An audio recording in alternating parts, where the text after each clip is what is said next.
cəmi 2 akordla bu mahnını ifadə edə Bazıları qrupunun zaten kırılmış bir kısım mahnısıdır. Mahnımızın adı deməli AM akordundan ibarətdir. Daha doğrusu AM bir də YM akordundan ibarətdir. AM akordu birinci pərdə, ikinci sim, ikinci pərdə, üçüncü sim və ikinci pərdə, ikinci simdə basılır. La minor, YM, Mi minor akordu. İkinci pərdə, beşinci sim, orta barmaq və dördüncü sim. Nişan barmağı qoyuruq. Və deməli ritmimiz necədir? Ritmi də göstərim. Əslində məsələn vururuq. Təzə başlamaq üçün folk ritmi var da.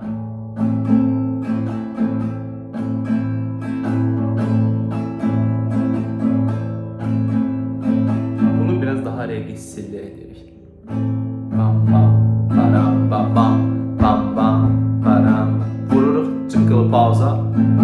Bam bam bam baram bam bam bam bam para bam bam para bam bam. Çıldırmış bir başak gibi kaybediyorum. Artık seni bir çiçek yerine kopartmak istiyorum. İşte indim sahneden, öpüyorum ağzından. Ritim tutmayı unutmayın. Büsbütün kaybettim, bana dokunmayın sakın. Bunların düzeniniz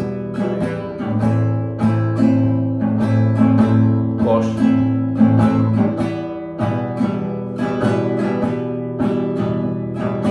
Büsbütün kaybettim, bana dokunmayın sakın.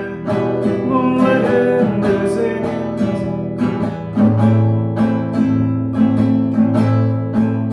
yine boş. Tələsməyin heç bir vaxt gitar yapın.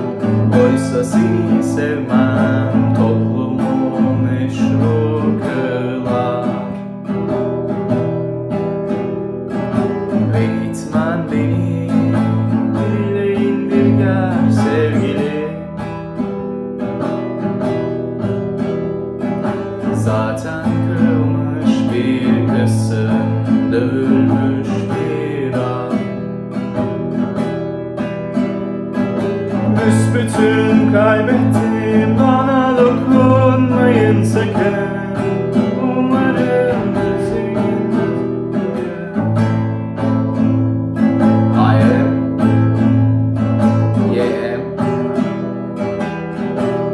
birden. Büsbütün kaybettim, bana dokunmayın sakın. Onların düzenini koyun.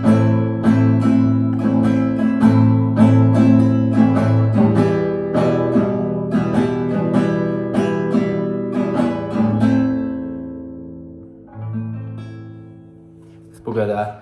Abone olmayı unutmayın. İzləməyi unutmayın ki, gələcək videolardan xəbərdar olasınız və gitarı öyrənəsiniz. Sağ olun.